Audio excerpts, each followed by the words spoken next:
Night, Lakers visiting the Pacers. I like the expression multi-hyphenate. Yes, that's a great one. Got that? Tell me. Caitlin Clark. Yeah, she was a credentialed photographer for the game last night. There you go. What can't she do? Meanwhile, how about LeBron James at 41? Look at the flush.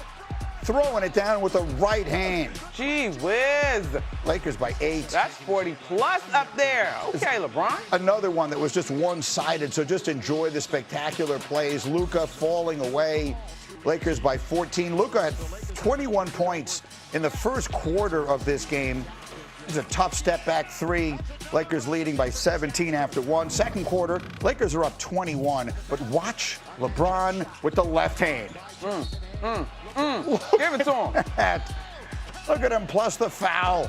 Still getting it done. Hey, he looks energized the last couple of weeks. They're up 24 points there, by the way. Now here's Luka. He had 28 in the first half. That one plus the harm. Lakers by 24, 2 minutes. We're still in the first half. And this is LeBron, Euro step.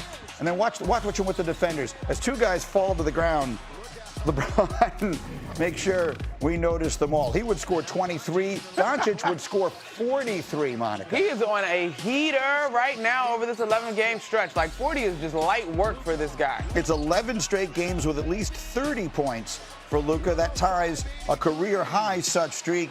Again, LeBron had 9 rebounds and 9 assists to go with the 23 points, and the Lakers are red hot. This was Luka's 6th straight with 30 or more, all of them on the road. That's the longest streak by any player since Michael Jordan in 1996. Tim McMahon with us this morning.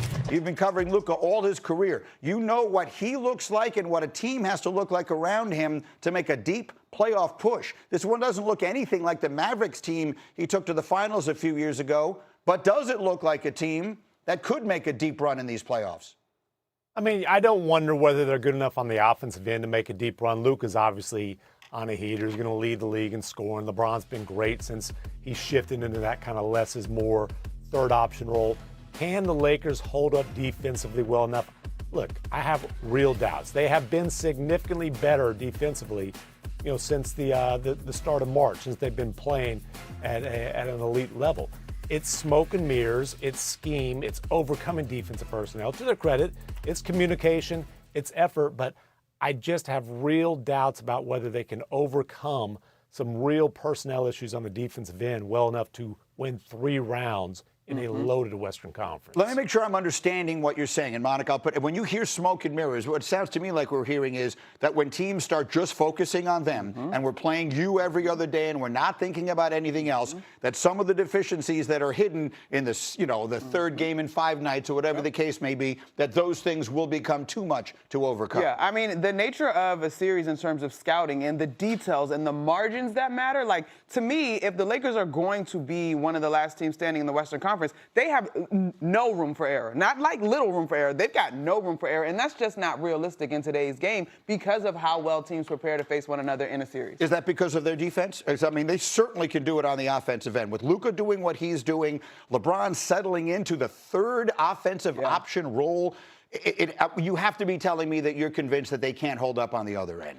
The bigger concern is certainly their defense. But I also do wonder what is actually sustainable from Luka, right? Like, yes, he has been fantastic in the regular season. He's been even better over this 10-game stretch. But in a series, if you run into a Thunder or Spurs squad who really hang their hat on defense, do they then decide, okay, cool, we're going to let you go ahead and get your 40, but everybody else is on lock because they have personnel that is capable of doing that? McMahon, finish it up.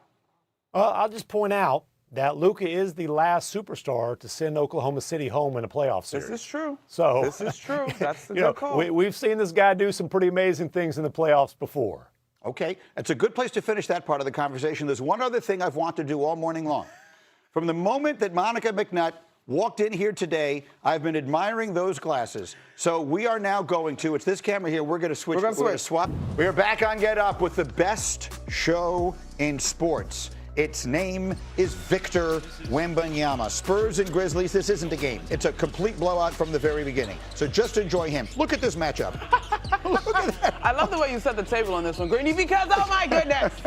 Like, come on, man. And this is just the beginning of the ballgame. Look at Stephon Castle. Watch Getting this. in. Yeah. Oh. It's a rim rocking party, baby. The Spurs by 19. going into the second quarter. Wembanyama, best defender in the league, maybe the best defender ever, or on his way to that. Walter Clayton Jr., not a good idea. Wemby had 5 blocks in the first half. But then I want you to see the nastiness from Wembanyama. Early third quarter. All right, this is G.G. Jackson. You know what he's going to do? He's going to dunk on Wemby. I ain't mad at him. Okay, get you some, young fella. You know who's mad at him? Well, yeah. Wemby. This is the next possession. Watch this. To every action, there is an equal and opposite reaction. Look at that. Look at him go up there, cock it, and throw it down. My God. And just for good measure, he reminds you that he's got the range as well. 19 points, 15 rebounds, 7 blocks. Spurs win by 25. I think they're 23-2 since the beginning of February. It's his 6th game this year with 15 points, 15 boards, and 5 blocks. The rest of the NBA has 2 games of that sort combined. Meanwhile, the other day we heard Wemby talk about himself for MVP. Yesterday, Draymond Green had a lot, and I do mean a lot, to say about that. Good fun, if nothing else. Tim McMahon, what's your reaction?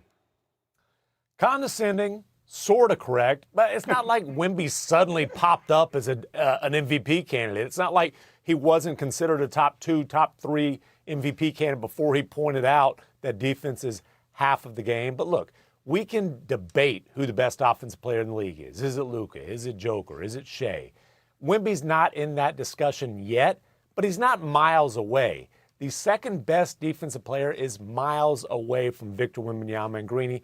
As you mentioned, the debate about Wemby on the defensive end is this. Is he already the most dominant defensive player that we have ever seen in the NBA? That's what kind of impact he's making on that end of the floor. Plus averaging 20-some-odd points, shooting 30-footers, putting it on the floor, dunking everything, doing all the things that he does offensively.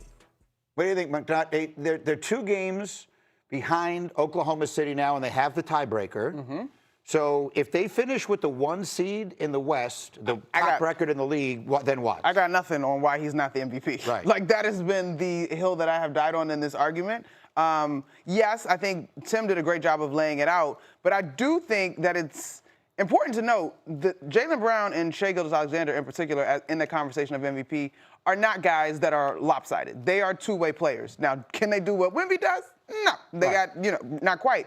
But we understand that defense is a part of this as well, and it is not a year where the candidates are solely offensive guys. I'll somewhat support Draymond's point, which is not that no one realizes that half the game is played on the defensive end, but I've been covering the sport a long time. We tend to look at offensive numbers first, and then maybe if we need to break a tie somewhere, we'll have a conversation about, well, which one of them is the better defender? We very seldom start the MVP conversation with, well, half the game is defense, so we should put that into the conversation. I don't feel like that's where those conversations, usually we look at points, we look at assists. There's no shooting offensive percentage. player of the year award. Right. Like, it's MVP or offense. Like, there's no offensive player of the year award. There is a defensive player of the year award, which nobody is arguing is going to go to Victor Wembanyama. Right. No. In fact, I think they're going to have to rename it in honor of Victor Wembanyama. Yeah. He's probably going to win it every year for the foreseeable future. So let's change the conversation around then.